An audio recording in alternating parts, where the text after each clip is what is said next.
Okay, I'm going to talk about Ruby for the use with the Trotec laser cutter.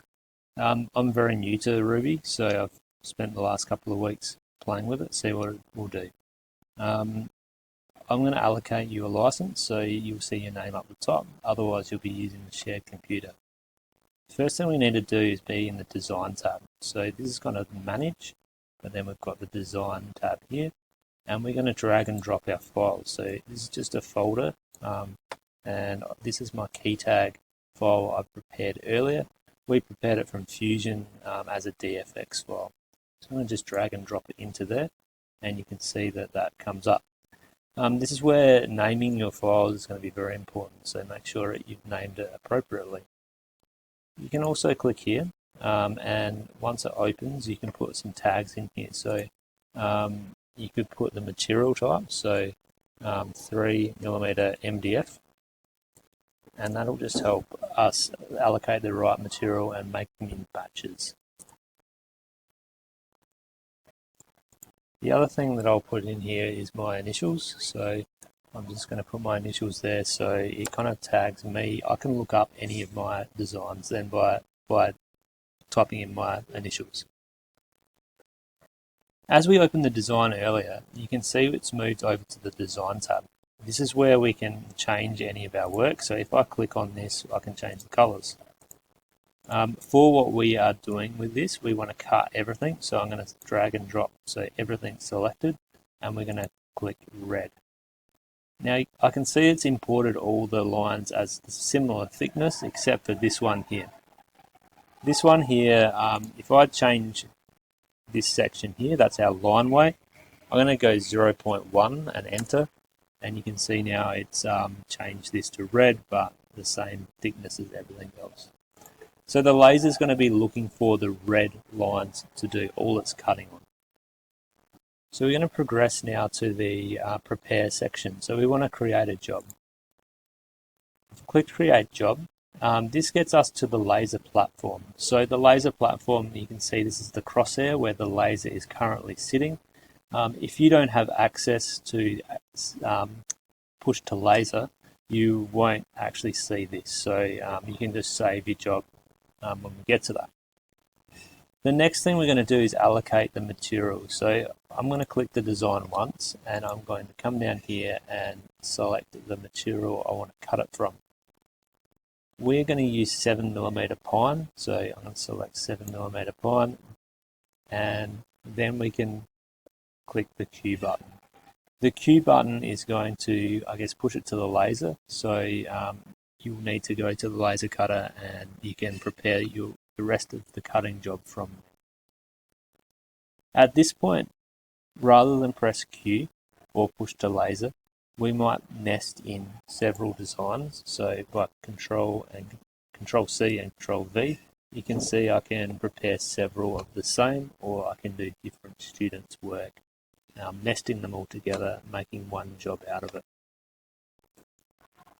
So I'm going to delete both of those ones. I'm going to show you one more feature. So at the moment, we've only got the one design in. I've just pulled a new design over. Just remember you've got a design tab here and a jobs tab. We only want to do it from the design. So say if I want to cut both of these, but I want to do some engraving on this one. So the red line we've already established will cut with the laser. If I want to engrave, I can pull a logo in. So this logo is just the Ross Trevor School logo with a bit of marketing, 100 years on it. I'm going to rotate it to where I want it. This is just a JPEG. This is a lamp head that I'm testing at the moment, and we've got some engraving kind of just as a JPEG, black and white image. If I edit this design, so by clicking the pencil, it'll reopen this design. And then I've got a few functions. So if I double click on this image and come up to, the edit button here, I can change the kind of intensity of the grayscale. So as I'm pulling this one over here, you can see the logo is getting whiter inside. The lighter the logo, the less intense the laser will be, and the less intense the engraving, or less deep the engraving will be. If I apply that now and then update the job, it will update the graphic within the Prepare tab. Lastly, the material is already set to 7mm pine. We did that earlier. If you have a look at the power, so engraving is going to be at 100% power, but 100% speed. If I want it to be lesser engraved, we can change the speed downwards. So, the power downwards. So maybe we'll set it at 50% and have a test at that. We'll leave the speed very high for this. We can change the resolution as well. These should be fairly set though for what the jobs that you'll be doing. And then now the red lines, the cut quality here, we're set to 100% power. So we're using the whole 80 watts of our laser cutter, and the speed is 0.5%. So it's really slow because it's almost at its maximum capability of cutting the 7mm pine. Hopefully that helps get started with the laser cutter. Ask your teacher if you've got some problems that you. Okay, in this video I'm going to show you how to prepare your work for laser cutting. We're using a program called Ruby. It comes with the Trotec laser cutters. It's quite user friendly. I've only used it a few times and I'm having some good success with it. First thing I want to do is get to my folder where I've saved my DXF file, and I'm going to drag and drop that into our Designs tab. So we're at the moment in our Manage section of our workflow and in our Design tab, and you can see that my key tag has just been loaded. To edit this, I'm going to click this one and it opens it up now in our Design tab, and we're still under Designs here. At this point, we can test and make sure our name is correct on here. So I'm going to get rid of the DXF part of the file. I'm going to call it key tag test. Maybe put a name in here too, so my full name. If you put your full name in, it's going to make it heaps easier for teachers to manage the output on the laser cutter. The other thing we can write here is the material type. So check with the teacher what we are actually cutting. Sorry, I'm a little bit unsure myself. Let's go 7mm pine. So that's a tag. When we want to find all the jobs that are in 7mm pine, we can look up that tag, and it makes it really easy. So name in the file and tag the material that you want to use. Now let's prepare this work. So firstly, I need to select everything on that work, and I'm going to make it red. So red is our cut lines. Ruby will pick up any cut line. It doesn't matter if it's what line thickness it is, but because this one here is a little bit different, we're going to change it. So over here, this is our line weight or line width.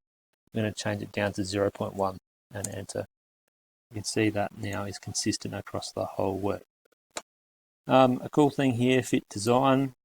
If you put a margin of 1 and fit design, you can see it just sits within that frame. That helps when we cut a batch later. So that's our Design tab. There are a few more things we could do. So if we wanted to kind of fill a shape, we could select that shape and then fill it, but we don't actually want that. So let's not go to the details of Ruby at this stage. So we're in the Design tab at the moment. We want to move to the Prepare tab. So we come up here and we click Create Job. Now this is the view of the laser cutter bed. So this is how much space it's going to take up of our whole bed, which is about 800 by 500 millimeters in size. If I zoom right in on my job now, you can see it's clear of the edges, which is what we want. You might want to bring it down just the tiniest little bit from the edge. We can go back to changing the job here by clicking the pencil, but we're happy with that at this stage. A few things we can do. So inner geometry first. It's good if that's selected because it will cut all the inside pieces and it'll drop out first before it does the outside. This one here, so skip overlapping edges. If you want to do full, that's the best one. So if anything is overlapping, it will not double up on that cut. The next thing we're going to do is set the type of material. So I'm going to choose wood or wood pine 7mm. I'll have to rename them, but have a look for the 7mm pine. We can check that our cutting is correct. So the cutting quality on the red is 100% power and 0.5% speed. That's where we want it for this thickness material. So at this stage, make sure your work is saved. So up the top here and save it, and you can leave it there ready for the teacher to process. What we do to process it, so I can copy this and paste it, and we can paste a series of different projects in. The other thing we can do in this prepare tab is drag in other designs. So this is a little lamp head for the U9s. And what we can do in this part is also put an engraving in. So we've got a cut quality, which is 100%, and speed is 0.5%. And we can pull in an engraving. So this is just the school logo and a bit of marketing. So say if I want to engrave this one down on here, this is just a JPEG. So if you've got a logo, anything that's grayscale, it can be dragged in here. The darker the black, the more intense the laser will be. So it'll be 100% power and 100% speed. If it's grayer, it'll back off the laser and it will not engrave as far. If you want to change the color, you can click the Edit tab, which brings you back to the design. So this is the design, and we can change by clicking this one here. And you can see on this side, it's just editing how light or how dark that graphic is. Press apply, that will update in here, and then update job, and it will update in the prepare mode. So I could push this to the laser at this stage, and by queuing it, and then we'd have to go to the laser and see if we have got the right material loaded. Hopefully this has been just a starting point to preparing your laser cutting jobs. If you've got any questions, ask your teacher.